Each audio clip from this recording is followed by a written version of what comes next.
themselves by eating that much salt?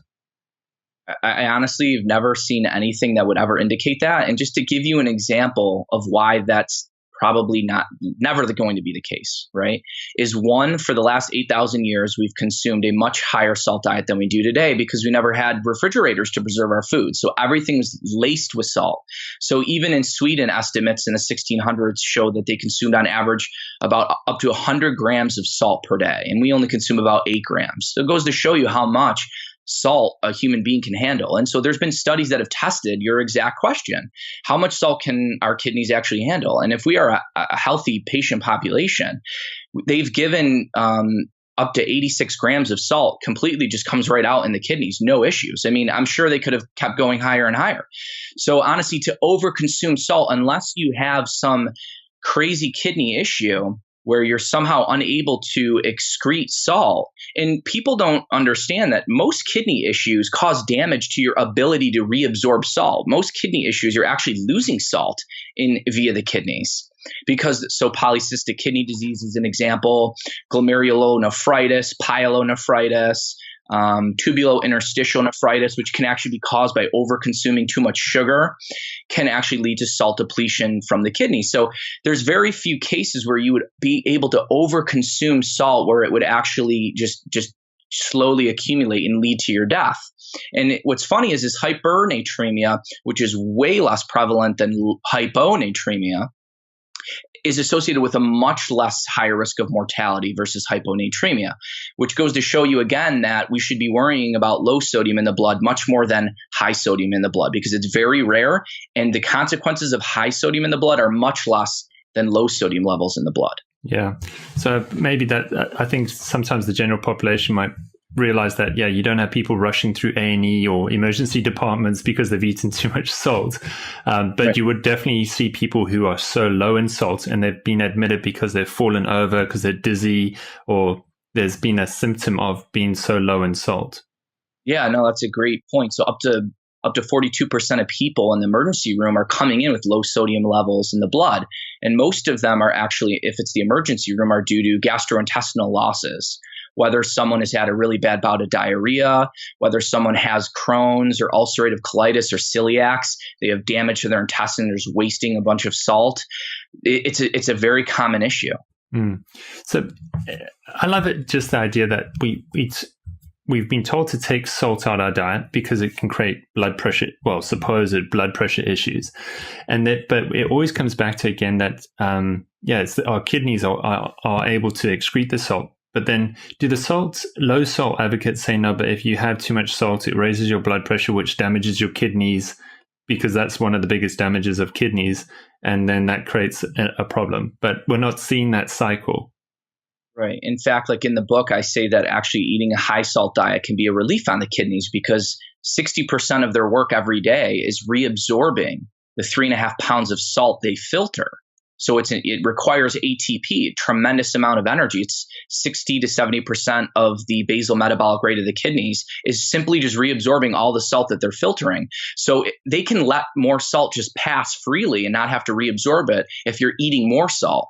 What's interesting too, though, is even if someone has a specific kidney issue where they're not losing salt and they're somehow retaining it, the body's really smart. The body can shunt salt in all different places. It can safely shunt it into the skin. It can actually put it into organs where it doesn't even need to bind to water. So it won't even cause water retention, which is a common myth. So your body has all these cool safety mechanisms with salt. It'll even downregulate the absorption of salt if you're accumulating too much in the gastrointestinal tract. So your body has all these safety mechanisms when it comes to salt. When I read that point in your book, I kind of imagined us as storage silos. And so there's so many people whose storage units are so low, it's just enough to allow the unit to keep functioning. But we don't have the issue where you fill up the storage unit, but it's fine because once you fill it up, it's very efficient at just letting it go. But I'd rather have a full storage unit than a storage unit that's in crisis mode all the time. Yeah, that's such a great way to put it. And basically, if your storage unit is more full, right, all the stress hormones can go down and they can just, like you said, freely pass extra salt out of the body rather than having to actively try to retain more salt, which is a much more higher energy suck on your body. Yeah. And I'm always looking at ways that we can help our body with energy wise in multiple means. And that's why I loved your book so much, because wow, what a basic biohack. If you want to improve your life, just make sure you get enough salt in your life, because you could potentially be giving yourself so much more just natural energy that your cells actually need. And because sort of a famous, I don't know if it is maybe famous, but a way of helping yourself if you've got that adrenal fatigue issue is taking a salty drink first thing in the morning. Have you come across that technique? Yeah, no, absolutely. So basically, especially with a lot of people who have sleep apnea and they don't realize it, they lose a ton of salt at night. And the reason is because the constant episodes where they stop breathing causes central blood pressure to increase, and that signals natriuresis. So they lose a ton of salt in the morning. There's about 20 million Americans who have sleep apnea that are not diagnosed. And so they're so thirsty for salt in the morning, and it's like replenishing everything that's been lost at night. So that is actually a big issue in undiagnosed sleep apnea. But no, definitely a lot of people, they'll use like Himalayan salt and water, and they say it's so refreshing. It like rejuvenates them. And honestly, one of the best ways to boost your energy is to stop restricting salt intake. And one of the reasons, not only will your heart rate go down, and so some people, they can actually have 10 beats per minute less. So your heart's not just constantly pumping out like at such a rapid rate.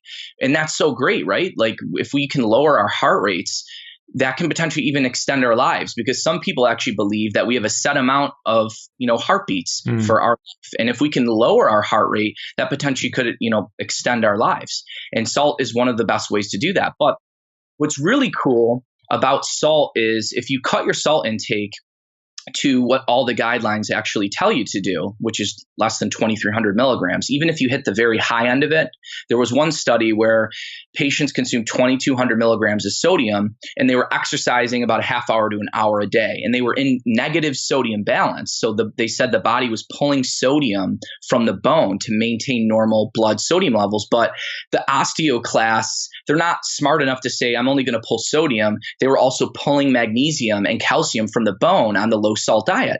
And so you are slowly becoming depleted in magnesium, which is required to activate ATP. So that's how low salt diets can potentially lead to a reduction in energy, because not only do you lose magnesium from bone, but you also increase aldosterone levels, which cause you to lose more magnesium out the urine.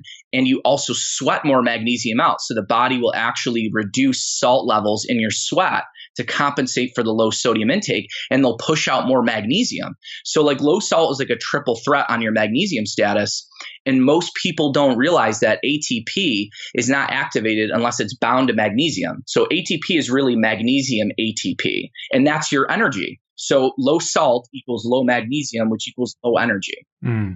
Yeah, and I love that point, because I recommend magnesium to lift energy levels, but more like, say, headache people suffering migraines, headaches, they respond so well to magnesium because it improves muscle function.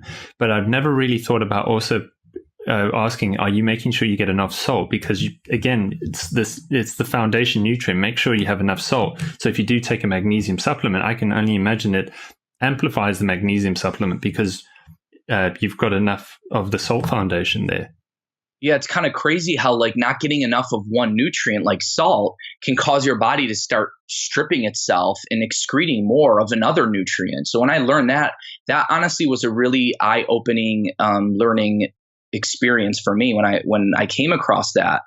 Yeah, it was really cool. Yeah, so again, just to highlight that point, if you don't have enough salt, your body's actually going to start harvesting itself for that salt.